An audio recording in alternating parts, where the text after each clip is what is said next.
Assalamualaikum warahmatullahi wabarakatuh. Perkenalkan, nama saya Muhammad Luki Dermawan dari semester 5 Prodi Ilmu Al-Quran dan Tafsir. Pada kesempatan kali ini saya akan membahas tentang pro dan kontra kepemimpinan seorang wanita. Analisis penafsiran Quran surat An-Nisa ayat 34. Yang mana yang sejauh kita tahu, perbedaan pendapat kebolehan wanita menjadi pemimpin itu ada pro dan kontra, seperti itu.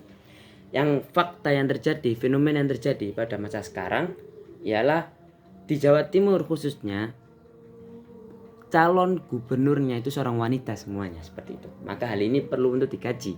Apakah boleh wanita menjadi pemimpin atau tidak boleh? Yang dalam hal ini tentunya ada pro dan kontra. Oke, karena masalah ini adalah masalah furu'iyah yang ranahnya adalah ijtihadiyah, yang mana akan selalu dinamis sepanjang masa, selalu berubah-ubah gitu. Masuk ke penafsiran Quran surat An-Nisa ayat 34 yang berbunyi ar-rijalu qawwamuna 'alan nisa'i bima faddalallahu ba'dahum 'alal ba'd. Al-ayah seperti itu, yang mana artinya laki-laki suami itu pelindung bagi perempuan dan Allah telah lebihkan sebagian mereka atas bagian yang lain perempuan. Jadi ayat ini menjelaskan tentang kedudukan laki-laki dan perempuan. Dan terdapat perbedaan pendapat antara ayat ini. Ada yang pro dan kontra. Salah satu pendapat yang tidak setuju dengan kepemimpinan wanita itu disampaikan oleh Ibnu Katsir, yang mana beliau menjelaskan bahwasanya ayat ini secara jelas menyatakan bahwasanya laki-laki itu menjadi pemimpin bagi wanita. Dalam artian sebagai kepala, hakim, pemimpin, dan pendidik seorang perempuan.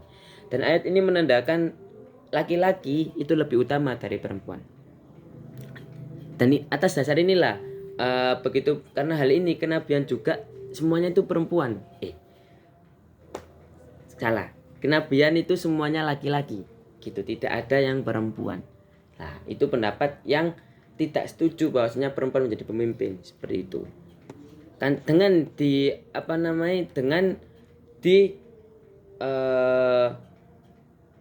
tandasi dengan hadis yang diriwayatkan oleh Imam Bukhari, yang mana terdapat suatu cerita ketika penyebaran Islam, maka diutuslah utusan Rasulullah SAW kepada raja-raja yang ada di sekitaran Arab gitu.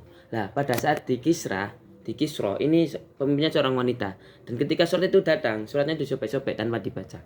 Terus si pengantar surat ini kembali ke Rasulullah dengan bercerita seperti itu, maka Rasulullah SAW berkata, tidaklah hancurlah kepemimpinan yang mana dipimpin oleh seorang wanita, seperti itu. Itu adalah landasan hadisnya, dalilnya. Kan tapi sedangkan pendapat yang pro itu yang pro itu disetujui oleh pendapat At-Tabari, yang mana kebolehan perempuan menjadi pemimpin dilandaskan kepada kebolehan perempuan menjadi saksi atas pernikahan. Pada konteks ini terdapat kesetaraan antara laki-laki dan perempuan, seperti itu. Sehingga dapat disimpulkan bahwasanya Quran surat An-Nisa ayat 34 itu bukan untuk menciptakan perbedaan yang menganggap perempuan itu lebih rendah daripada laki-laki. Akan tetapi ayat tersebut ditujukan kepada laki-laki yang posisinya sebagai suami dengan perempuan sebagai istri.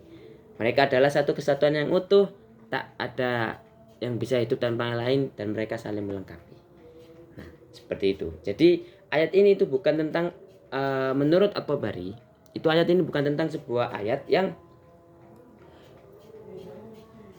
membedakan antara laki-laki dan perempuan, tapi ayat ini adalah menceritakan posisi laki-laki sebagai suami dan perempuan sebagai istri.